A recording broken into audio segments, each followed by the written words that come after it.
నిన్న జగిత్యాల్లో చంద్రబాబు నాయుడు గారి జన్మదిన సందర్భంగా తెలుగుదేశం పార్టీ పూర్వ విద్యార్థులందరూ కూడా ఒక సభ నిర్వహించుకున్నారు. కేసీఆర్ సభలో టీడీపీ పూర్వ విద్యార్థుల సమ్మేళనంగా అది కొనసాగింది. టీడీపీలో ఇంతకుముందు ఉన్నటువంటి కేసీఆర్, జీవన్ రెడ్డి, ఎల్ రమణ, రాజేశం గౌడ్, విద్యాసాగర్ రావు, గంగుల కమలాకర్, కొప్పుల ఈశ్వర్ వీళ్ళందరూ కూడా సభ పెట్టుకొని చంద్రబాబు నాయుడు గారి జన్మదినం చాలా ఘనంగా జగిత్యాల్లో సెలబ్రేట్ చేసుకున్నారు. అంతేనా? చెప్పండి మీడియా మిత్రులు. ఇక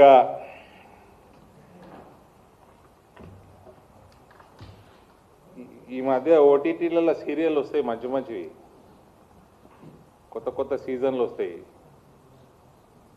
2 సంవత్సరాలకి సీజన్ వచ్చినాక మళ్ళీ 1-2 సంవత్సరాలు గ్యాప్ ఇచ్చి షూటింగులు చేసి కొత్త సీజన్ వస్తుంది. అట్లా కేసీఆర్ కూడా సంవత్సరంన్నర తర్వాత బయటికి వెళ్ళింది. నిన్న కేసీఆర్ సీజన్ నెంబర్ 8. నువ్వు ప్రతిపక్ష నేతవి, ప్రతిరోజు రోడ్డు మీద ఉండాలి, అసెంబ్లీలో ప్రతిరోజు నిలదీయాలి ప్రభుత్వాన్ని. ఏదో సంవత్సరంకోసారి వచ్చి ఊర్ల పేర్లు, కాన్స్టిట్యున్సీల పేర్లు కూడా గుర్తుకొస్తలేవు ఆయనకి. నేను కేసీఆర్ 60లలో ఉన్నాడు అనుకున్నా, అసలు ఏజ్ కూడా చెప్పేసుకున్నాడు ఆయన. 72 అని, అంటే నెక్స్ట్ ఎలక్షన్కి 75 ఉంటాడు ఆయన.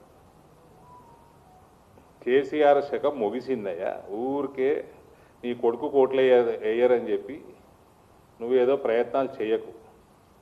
It is over.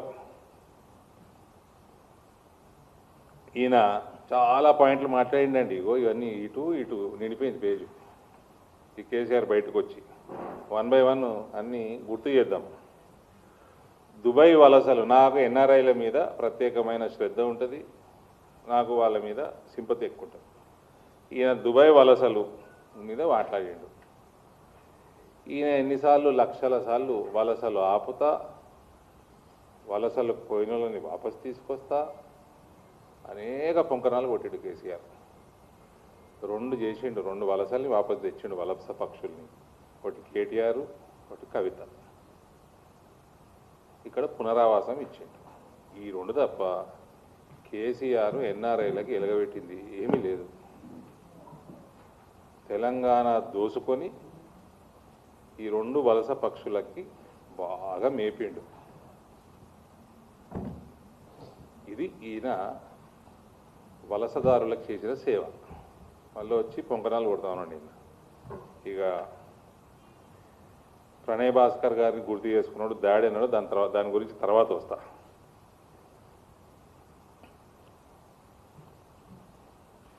బషీర్బాగ్లో కాల్పులు అప్పుడు ఏదో కరెంటు ఛార్జీలు పెంచితే, సిబిఐను కరెంటు ఛార్జీలు పెడితే రాజశేఖర రెడ్డి నిరాహార దీక్ష చేసి బషీర్బాగ్లో కమ్యూనిస్ట్ పార్టీ వాళ్ళందరూ కూడా ఒక పెద్ద ఉద్యమంలాగా చేస్తే అప్పుడు ఏదో కాల్పులు జరిగి 2-3 చనిపోయినా వాస్తవం. అప్పుడట ఈయన నిర్ణయం తీసుకున్నాడట, ఈయనకి మంత్రి పదవి ఇవ్వకుంటే ఈయన పార్టీ పెట్టిండు. లేకపోతే తెలంగాణ మీద ప్రేమ లేదు, లొట్టపీసు లేదు ఈయనకి.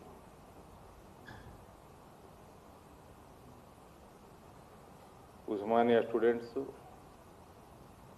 కళాకారులు, ప్రొఫెషనల్స్ వీళ్ళందరూ కలిస్తే, అన్ని పార్టీలు కలిస్తే ఒక ఉద్యమం తయారై, okay we give credit to KCR, not that we don't give credit, నడిపిండు అని వీళ్ళందరూ కలిస్తే తెలంగాణ సాధించడం జరిగింది. ఇదేదో ఆడ 3 చనిపోతే వాళ్ళ కోసం ఈయన కంకణం కట్టుకున్నట్టు పొంగనాలు కొడుతుంది ఈయన జగిత్యాల. ఇక లై డిటెక్టర్ టెస్ట్ నాకు పెడితే సెకండ్కి ఒకసారి liar liar liar liar liar అంటుంది అది కేసీఆర్. చిదంబరం స్టేట్మెంట్ ఇచ్చి అదేంది వాపస్ తీసుకుంటే అప్పుడు ఆయన చేసిండు కదా, నిరాహార దీక్ష చేసిండు. ఈ కర్మకి నేను రాజకీయాలకు వచ్చిన ఇప్పుడు గదముకోడు నాకు గుర్తుంది. ఫోన్ల మీద ఫోన్లు వస్తున్నాయండి పిసిసి ప్రెసిడెంట్కి, ఆ రోజు డి శ్రీనివాస్కి. ఆయన ఎత్తుతలేడు. ఆయన సాధారణంగా ఫోన్లో టకటక ఎత్తుతాడు, మాట్లాడుతూనే ఉంటాడు, ఎప్పుడు 24 గంటలు ఫోన్లు మాట్లాడతాడు. ఎత్తుతలేడు.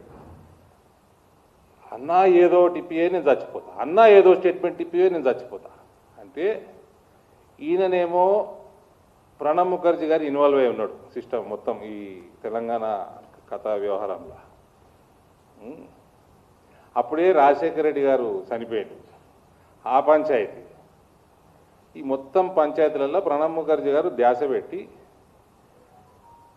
అట్లా అగాధం చేయొద్దు, తెలంగాణ అసెంబ్లీ పిలవండి, రెజల్యూషన్ తెచ్చుకోండి, అది నెగిటివా పాజిటివా తర్వాత సంగతి, అది పార్లమెంట్లో డిస్కస్ చేసి పార్లమెంట్ నిర్ణయం మనం అప్పుడు ప్రకటన చేద్దామని ప్రణబ్ ముఖర్జీ గారు అంటే, ఈ మాట చెప్తే ఇదంతా ఏవరకు నేను చచ్చిపోతేనే అన్నా, చచ్చిపోతేనే ఏదో ఒకటి చెప్పరు అంటు.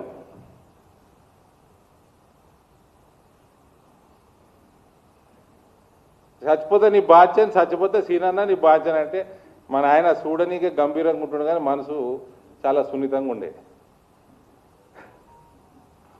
పోయి బక్కోడు పీకగల అని ఏదో వేసి అప్పుడు కొద్ది గుర్తుంది నాకు, కానీ ఇది మాత్రం స్పష్టంగా చెప్తున్నా. అప్పుడు మాట్లాడి ఆడి నుంచి వస్తే ఇమీడియట్గా అవి ఏదో పెట్టి అప్పటికి ఉస్మానియా స్టూడెంట్స్ చంపిస్తామంటారు ఈయన బయటకు వస్తే. నువ్వు ఆపేది లేదు, నిరాహార దీక్ష. వాళ్ళందరూ చనిపోయారు పాపం. శ్రీకాంతాచారి చనిపోయాడు, ఈశాన్ రెడ్డి చనిపోయాడు, వీళ్ళందరూ చనిపోయారు. నీకు నీ పానమే పానమా అని ఉస్మానియా వాళ్ళు భజంత్రి చేయడానికి బయట సిద్ధంగా ఉన్నారు. ఈయనని నమ్ముకున్నాడు. ఆయన చేసి ఏదో తిప్పలు చేస్తే చిదంబరం స్టేట్మెంట్ ఇచ్చాడు. సరే, ఆ కాంగ్రెస్ వాళ్ళు చేసిన నిర్వాహకం వాళ్ళు చేసేది చక్కగా చేస్తే అవ్వలేదు వాళ్ళు ఆనాడు. ఇచ్చిన స్టేట్మెంట్ గమ్మున ముందుకు వెళ్ళిపోతే అయిపో. ఇది అసలు కథ. పులి నోట్ల ముఖం పెట్టిన ఇవన్నీ లొటపీస్ మాటలే, ఇవన్నీ ఏమీ లేదు. తెలంగాణ ఉద్యమాన్ని రాజకీయానికి పర్ఫెక్ట్గా వాడుకున్నాడు. ఎవరు జయశంకర్ లాంటి వాళ్ళు, ఆయన రావు గారు ఉండే ఇరిగేషన్, అట్లాంటి వాళ్ళు చాలామందిని వాడుకొని మోసం చేసిన వ్యక్తి కేసీఆర్. కేవలం కొడుకుకి బిడ్డకి మేపనీకే తెలంగాణ వచ్చినట్టే ఇంజినకి.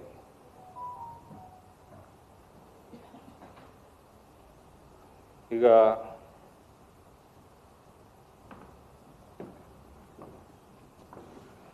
ఆంధ్ర రూల్ చెరువులు నాశనం చేసిండ్రు.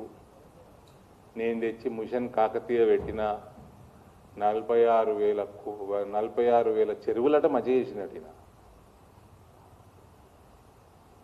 46 చెరువులు కూడా ముట్టుకోలేన. ఆ మిషన్ కాకతీయ నిధులు మొత్తం గోల్మాలి. మీరందరూ సీనియర్ జర్నలిస్టులు ఉన్నారు. ఓ టైంలో రాజశేఖర రెడ్డి కానీ చంద్రబాబు నాయుడు కానీ ఒక అడ్మినిస్ట్రేటివ్ సిస్టమ్ ఉంటుండే. మేజర్ ఇరిగేషన్ ఉంటుండే, మీడియం ఇరిగేషన్ ఉంటుండే, మైనర్ ఇరిగేషన్ ఉంటుండే. ఇటువంటి